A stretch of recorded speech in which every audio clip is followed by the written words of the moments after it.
నమస్తే. Welcome to our channel. ప్రస్తుతం మనతో సీనియర్ జర్నలిస్ట్ భరద్వాజ గారు ఉన్నారు. వారితో మాట్లాడదాం. సార్ నమస్తే. నమస్తే. సార్ భోపాల్లో బహిరంగంగా ముష్టెత్తడాన్ని బ్యాన్ చేశారు సార్. అంటే బెగ్గింగ్ బ్యాన్ అంటున్నారు. అసలు దీని పరిణామాలు ఏంటి సార్? అంటే అక్కడ కలెక్టర్ కౌశలేంద్ర విక్రమ్ సింగ్ అని ఆయన భోపాల్ పర్యాటక ప్రదేశం కదా, ఇక్కడ చాలా మంది బయట దేశాల వాళ్ళు కూడా వస్తూ ఉంటారు.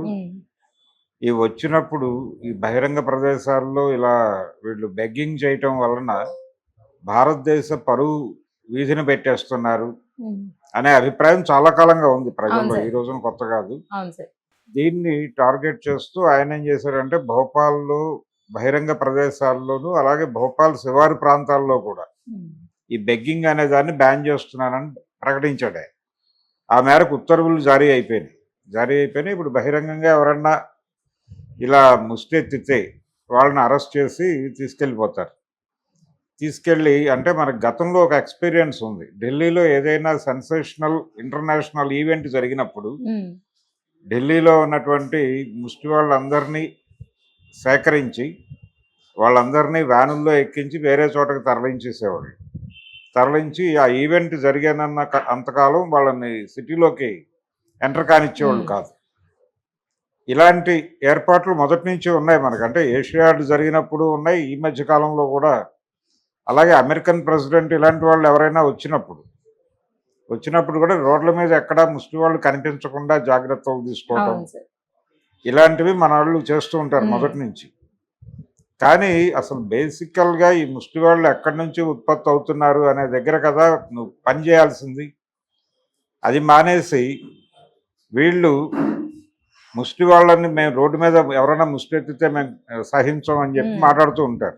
అలాగే ఈ ముష్టి బ్యాన్ చేయటం ద్వారా వీళ్ళందరిలోనూ కష్టపడే తత్వాన్ని పెంచుతాము అని చెప్తారు. కానీ అది ఐడియాలజీ బాగానే ఉంటుంది, మాట్లాడేటప్పుడు బాగానే ఉంటుంది, కానీ మరి కష్టపడతాము అన్న వాళ్ళకి పని దొరుకుతుందా అనేది ఒక గొడవ. ఇంకోటి, వీళ్ళందరూ ఎక్కడి నుంచి వస్తున్నారు? ఇప్పుడు రోడ్ల మీద ఏ ఆధారం లేకుండా పడుకుని ఉంటారు. వాళ్ళకి ఏ ఇతర ఆస్తులు ఉండవు. ఏ ఆస్తులు లేకుండా నగరాల్లోకి వచ్చి రోడ్ల మీద పడుకుంటున్నటువంటి వాళ్ళల్లో మెజారిటీ జనాలు ఎక్కడో చోట నిర్వాసితులైన వాళ్ళే. అంటే ఎక్కడో చోట భూములు కోల్పోయి ఇక్కడికి వచ్చిన వాళ్ళే. అది రకరకాల ప్రాజెక్టుల కింద కావచ్చు. ఇప్పుడు నాగార్జున సాగర్ ప్రాజెక్టు కింద భూములు కోల్పోయిన వాళ్ళకే సెటిల్మెంట్లు జరగలేదు ఇంకా. కాబట్టి చాలా ప్రాజెక్టుల కింద నిర్వాసితులు అయిపోయినటువంటి వాళ్ళు ఆ దగ్గరలో ఉన్న నగరానికి వెళ్ళి ఏదో రకంగా బతికేస్తూ ఉంటారు. వీళ్ళు ఎక్కడో చోట ఏదో ప్రభుత్వ పౌరంబోకు భూమిలో ఎక్కడో గుడిసెలు వేసుకుని బతుకుతారు ఒక దశలో. ఈ మధ్య కాలంలో అక్కడ కూడా ప్రభుత్వాలు వీళ్ళని బతకనివ్వట్ల, అక్కడ కూడా గెంటేస్తున్నారు. అంటే ప్రభుత్వ ఆస్తుల పరిరక్షణ అనేది ప్రభుత్వాలు గతంలో కంటే ఇప్పుడు ఎక్కువ పట్టించుకుంటున్నాయి. ఎందుకు పట్టించుకుంటున్నాయి అంటే ఈ ప్రభుత్వ ఆస్తుల పరిరక్షణ అనే పేరుతో ప్రభుత్వ భూములన్నింటినీ జాగ్రత్తగా దాచి కార్పొరేట్లకు అప్పచెప్పడం అనేది ప్రభుత్వాల ప్రోగ్రామ్గా మారింది. అందుకని మనం హైదరాబాద్లో ఈ మధ్య హైడ్రా అనేటువంటి ప్రోగ్రాంలో సున్నం చెరువు లాంటి ప్రాంతాల్లో పేదలు వేసుకున్నటువంటి రేకుల షెడ్లను కూడా పీకేశారు. పీకి రోడ్ల మీద గెంటేశారు. ఈ గెంటేయటం వలన అంటే పేదల మీద చాలా రూమర్స్ ఉంటాయి, ప్రజల్లో చాలా తప్పుడు ఇన్ఫర్మేషను, తప్పుడు అభిప్రాయాలు వాంటెడ్గానే ప్లాంట్ చేస్తారు. ఇందులో ఒకటేంటంటే ప్రభుత్వాలు వీళ్ళకి అప్పుడప్పుడు అంటే ఓట్ల కోసమే వీళ్ళకి ఇళ్ళు ఇస్తున్నాం, స్థలాలు ఇస్తున్నాం అని ప్రకటనలు ఇస్తారు, ఇళ్ళు ఇచ్చినప్పుడు ప్రచారం ఏం జరుగుతుందంటే వీళ్ళు అమ్మేసుకుంటారు. అక్కడ అమ్మేసుకుని ఇంకో చోటకి వెళ్ళి ఆక్రమించుకుంటారు. మళ్ళీ ఆ ఆక్రమణలను తొలగించినప్పుడు వీళ్ళు ఆందోళన చేసి మళ్ళీ ఇంకో చోట స్థలం సంపాదిస్తారు. ఇలా పేదలు అనేవాళ్ళు కనిపించని రియల్ ఎస్టేట్ చాలా చేస్తారు. వీళ్ళకి స్థిరంగా ఉండటం చేత కాదు, వీళ్ళని ఆదరించడం మహాపాపం అన్న టైప్లో ఈ మిడిల్ క్లాస్లో కొన్ని అభిప్రాయాలను ప్లాంట్ చేస్తారు ప్రభుత్వం. అలాగే ఇతర సెక్షన్స్, సమాజంలో ఉన్నటువంటి ఇతర సెక్షన్స్ వాంటెడ్గానే వీటిని ప్లాంట్ చేస్తారు. ఈ ప్రాసెస్లోనే ఇప్పుడు భోపాల్ కలెక్టర్ గారు ఈ బెగ్గింగ్ బ్యాన్ అనేది తీసుకొచ్చి ఇదేదో పెద్ద ఆదర్శప్రాయమైనటువంటి నినాదంగా మారుస్తున్నాడు. కానీ వాళ్ళకి ఆధారం ఏమిటి? వాళ్ళు ఎలా బతకాలి? రకరకాల ఇబ్బందులు ఉంటాయి వాళ్ళకి. ఇప్పుడు రోడ్ల మీద లేకపోతే ట్రైన్లో ఆ కాళ్ళు చేతులు పని చేయని వాళ్ళు అలా ఉండి వాళ్ళు చిన్న చక్రాల ప్లాట్ఫామ్ మీద కూర్చుని ఆ ప్లాట్ఫామ్ అంతా తుడిచి లేకపోతే కంపార్ట్మెంట్లో తుడిచి అవును సార్. డబ్బులు అడుక్కుంటూ ఉంటారు. ఇలాంటి వాళ్ళని ఎక్కడైనా వీళ్ళని రిహాబిలిటేట్ చేసేటువంటి ప్రోగ్రామ్ ఉందా గవర్నమెంట్లకి? వీళ్ళని రిహాబిలిటేట్ చేసి వాళ్ళని తిరిగి జీవితంలోకి పంపించడానికి ఏదైనా ప్రోగ్రామ్ సిన్సియర్గా అమలు చేస్తున్నారా అనేది చూస్తే ఎక్కడా కనిపించదు. అవును సార్. కొన్ని చోట్ల రిహాబిలిటేషన్ సెంటర్స్ ఉన్నాయి, హైదరాబాద్లో కూడా ఉన్నాయి. కానీ రిహాబిలిటేషన్ సెంటర్స్ కొన్ని ప్రైవేట్ సెక్టార్లో నడుస్తున్నాయి, ఎన్జిఓలు నడుపుతున్నారు. వీటికి సరైనటువంటి నిధుల సపోర్ట్ ఉండదు ప్రభుత్వాల వైపు నుంచి. నెమ్మదిగా మూతపడుతున్నాయి ఇవన్నీ.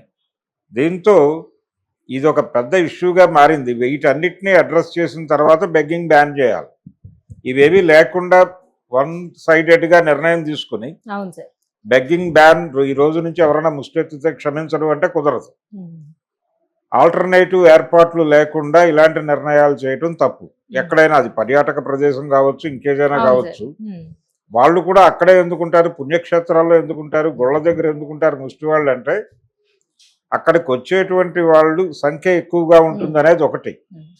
గుళ్ళ దగ్గర ముష్టి వాళ్ళు ఎందుకు ఎక్కువ ఉంటారంటే ఈ వచ్చేటువంటి వాళ్ళు ధార్మిక స్వభావంతో వస్తారు కాబట్టి ఏదో నీ వలనే నీ పొరుగువాడికి సాయం చేయమని యేసు చెప్పినట్టు, అలాగే ప్రతి మతంలోనూ ఇలాంటి మీ పక్కవాడిని ఆదుకోండి అనేటువంటి ఒక ఫిలాసఫీ ఉంటుంది.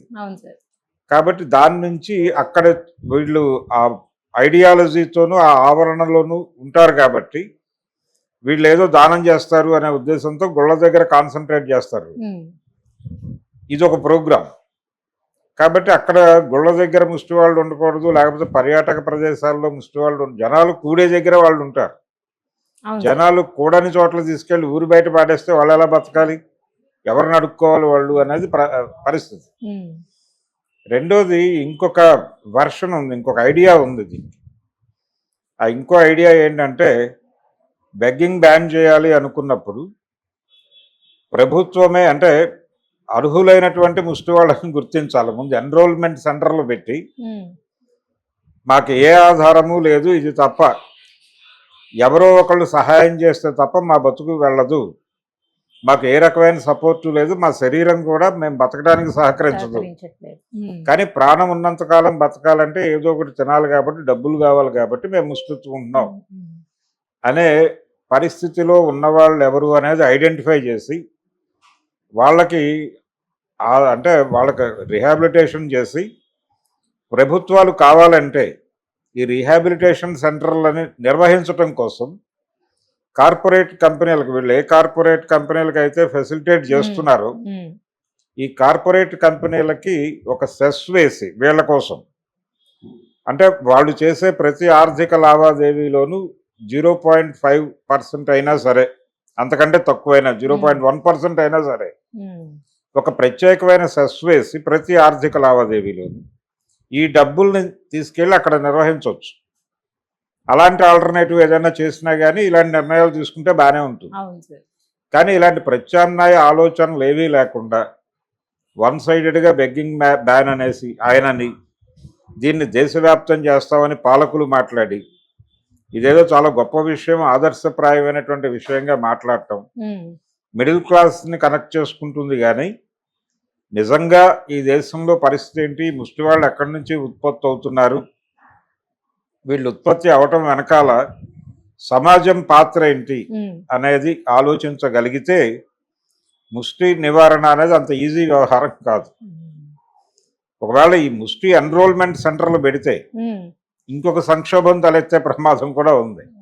చాలా ఇళ్లల్లో ఓల్డేజ్ పీపుల్ని భరించడం సాధ్యం కాకుండా ఉంది. ఇప్పుడు అంటే 70 ఏళ్ళు 80 ఏళ్ళు వచ్చేసిన వాళ్ళని ఇళ్లలో ఉంచుకోవడానికి మొహమాట పడుతున్నారు. వీళ్ళని బలవంతంగా వీధుల్లోకి గెంటేసి వెళ్ళి మీరు అక్కడ ఎన్రోల్ అయిపోండి అని చెప్పే ప్రమాదం కూడా ఉంటుంది. కాబట్టి రకరకాల ప్రతి అడుగుకి ఒక ఇబ్బందికరమైనటువంటి సమస్యలు ఉంటాయి. అందుకని కొంచెం ఇది ప్రజా సంఘాలతోనూ అలాగే ప్రజాక్షేత్రంలో పనిచేస్తున్నటువంటి అనేక ఎన్జిఓస్ ఉన్నాయి, వీళ్ళందరినీ కలిపి కూర్చోబెట్టి ఒక ఆల్టర్నేటివ్ సొల్యూషన్ కాంక్రీట్ గా తీసుకున్న తర్వాత మాత్రమే ఇలాంటి ఉత్తర్వులు ఇవ్వాలి తప్ప ఎలా పడితే అలా ఇచ్చేస్తే కుదరదు. Right sir, thank you sir. Thank you అండి.